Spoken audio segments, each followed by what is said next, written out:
Welcome, live from New Jersey, it's Saturday night! Well, by the time you watch this edition of the Thrift Store Rundown, Bleeding Hollywood Home on a Budget, it will be. But, as I'm recording this, it's Saturday afternoon. But, no matter when you want to get your SNL fix in, anytime is a good time to take a picture walk down memory lane. And that's exactly what we'll do here with People Magazine's special collector's edition issue celebrating 40 years of SNL, released in 2015, around the time that People Magazine celebrated its 40th birthday. All your favorite sketches, stars, music, and hosts purchased for 99 cents and for 25% off. So really, 74 cents. Pocket change. That's all you need to know. Retail price, $12.99 US, $15.99 in Canada. So after the introduction here, the contests are as follows. The top 25 SNL All-Stars, from Chevy Chase to Tina Fey to Kristen Wiig to Kate McKinnon. We have breaking down into decades, the 1970s, the starter years, the 80s, the glory years, the 90s, the 2000s, and the 2010s decade. And as far as breaking down the contents themselves go, here's what you can expect in each of those chapters.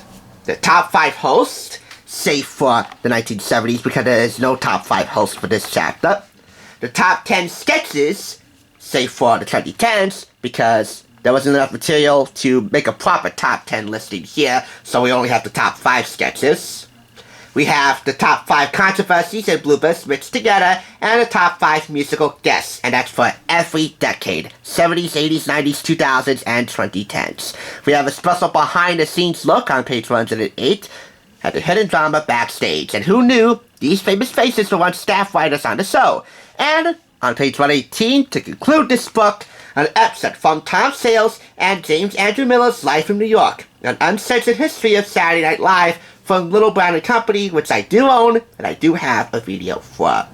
I'm going to highlight my favorite of each section of each decade. Favorite host, favorite sketch, although I never really watched SNL, favorite musical moment, favorite blooper, and or controversy.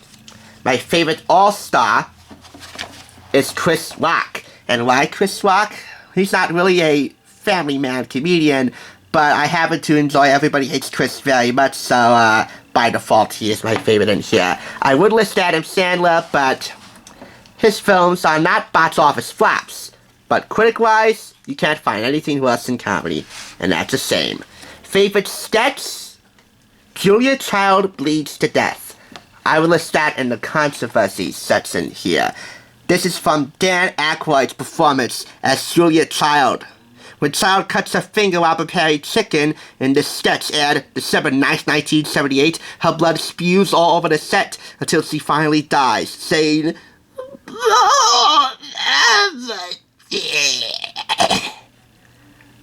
If that was an awful impersonation of Dan Aykroyd, I'm sorry. I'm not trying to do Dan Aykroyd. I'm trying to do Julia Child trying to spew out the words, as she's dying. Those would be her last words. Now, I am scared to do another Julia Child review, knowing that she'll haunt me as I do it. And I do have to do another Julia Child review. Julia and Jock Pen, Cooking at Home, their companion cookbook from their public television series, which won both of them Daytime Emmy Awards. And that'll be done soon. For my favorite musical moment, we have Philip Glass, March 22nd, 1986. He is a fantastic composer. SNL rarely featured classical musicians, but one exception was Glass, who replaced the traditional SNL opening theme, composed by Howard Shore, Oscar winner for The Lord of the Rings, all 3 of those films, including The Hobbit, with his own composition, and later performed Rubric with the Philip Glass Ensemble. Very unique and definitely out of the box for SNL, who regularly featured rock, punk, or metal, or some other hot musical commodity during their heydays. But hey, they're still in their heydays. SNL once featured Billie Eilish, and you won't see her in here either because she still wasn't a household name back then. But you know what? If Billie Eilish was featured on SNL, I'm sorry, but mad props to them. Top 5 controversies and bloopers. My favorite among here is not what you may think. Yes, we all know Sinead O'Connor whipping up a picture of Pope John Paul II, and that made the audience stunned, silent. But my personal highlight is Fear performing October 31st, Halloween night, 1981. A little more than 4 months before his death, John Belushi persuaded producer Dick Ebersol, now of NBC Sports, to feature the LA punk band Fear on 1981's Halloween show. But when unruly people in the audience, Belushi among them, unexpectedly turned the stage into a violent mosh pit, slamming into the musicians and their instruments in the midst of Let's Have a War, Ebersol cut to a commercial. I don't know if that was improvised, impromptu, or staged, but that was definitely Halloween-like on SNL. Darn scary. You rarely ever expect booing on SNL, let alone a huge fight on stage. That's why it's my personal highlight for Top 5 Controversies and Bloopers. And finally, for my favorite host among the top 5 here in the, let's say, 2010s section, that would be Betty White. White left in a Lawrence Welk parody with Will Forte and Maya Rudolph, hosted for the first time largely because of an internet campaign that went viral.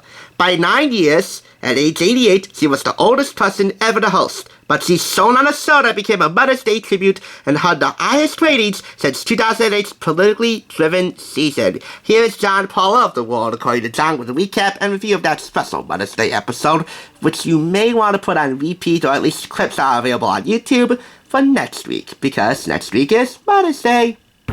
Like, one of the oldest and most adorable, I think, women actors out there. I mean, everybody loves Betty White like they love their own grandmother, and I think that was what made this episode of Saturday Night Live probably one of the best of the year. Mostly just because it's like, I think every sketch they had Betty White in, they had her saying something entirely dirty or vulgar. She mentioned the word lesbian, half a dozen jokes about vaginas, she dropped motherfucker a few times on the program. Like, it was just like, let's see how many dirty, filthy things we can get Betty White to do. Make out with Will Forte, a bunch of innuendos about her muffin and how juicy and dry it is. A whole bunch of great stuff. And it was good for SNL because, you know, they got the good host, but they also brought back all of their old cast members for this Mother's Day special episode. So you got to see Tina Fey, Amy Poehler, Anna Gasteyer, Maya Rudolph, a whole bunch of people come back to the show, and the sketches were actually strong. I've watched SNL every week since I was a kid. Like, I've been watching since like the late 90s or so, and I mean, yeah, it's definitely, you know, gone, quote, you know, downhill since like the glory days. But this was definitely a stronger episode for them, and I really enjoyed it. I don't know if you've seen the episode yet with Betty White, and if you haven't, I loved it. I thought she was hilarious. She did a great job, considering 88 years old is older than any of my 4 grandparents ever lived to, so I got to give her props for, 1, making it to that age, and 2, hosting the show and doing a great job, which is one of her opening jokes in the monologue. She says, "I'm happy to be here for more than a couple reasons." You know, she's old. She might not make it to 90. A quick picture walk of the behind-the-scenes section of this book. Just a few of them. Very sparse amount of behind-the-scenes photographs in here properly, and most of them are from the glory days, the 70s, the 80s. And then finally we had an episode of a conversation, if you will, dialogue from Live from New York. And you'll definitely want to check out the review by clicking the link in the description below. Of course, it'll be at the end card. With the title of this video, it might need to be redone here. Look at this. At the close of the 19th season, Phil Hartman left the show after 8 years by serenading Chris Farley as Matt Foley with "So Long, Farewell, Auf Wiedersehen, Goodbye" from The Sound of Music. "'Tis not a time for these fine men to die." Really, it wasn't. To think both of them are gone. Brian Williams hit this nail on the head. I don't think you can correctly assess yet the show's impact on politics or popular culture. The number of times in life people say it would make a great sketch on SNL is equaled by the number of times in life people almost knowingly are making judgments on politicians that are based on SNL depictions and nothing else. Hey, you know what, dude? You hit the nail on the head. You might be a chronic liar, but you hit the nail on the head. Here we have on the back the almost original cast, clockwise. John Belushi, Dan Aykroyd, Bill Murray, Lorraine Newman, Garrett Morris, Jane Curtin, and Gilda Radner. SNL wasn't without its controversy, and you'll read more about that in the Life from New York book. But you know what? These guys are pioneers of comedy and the laughter indoors. Spot on. 5 out of 5. If you're an SNL superfan or an SNL novice fan, don't be a conehead and neglect this, because this is about as brilliant a tribute to SNL between two magazine covers as it's ever gonna get. One of my other favorite sketches, a recurring sketch, Kristen Wiig doing an absolutely spot-on impersonation of SUZE Orman, mainly making ribs about her wardrobe, her jackets, Joanne's Phoenix Jacket Johnson, which got a rave review from SUZE Orman herself, who said it was one of the greatest honors ever bestowed upon her ever. Don't believe me. Watch for yourself. If you're getting parodied on SNL, you've made it into the fabric of Americana. That's it. Another life goal for me. One day, I want this channel to be ribbed mercilessly by SNL. Then people will know my name. Thank you for watching. I'll catch you on the thrift side. Any night can be Saturday Night Live with this People Magazine collector's issue of 40 years of Saturday Night Live. Good night, everybody.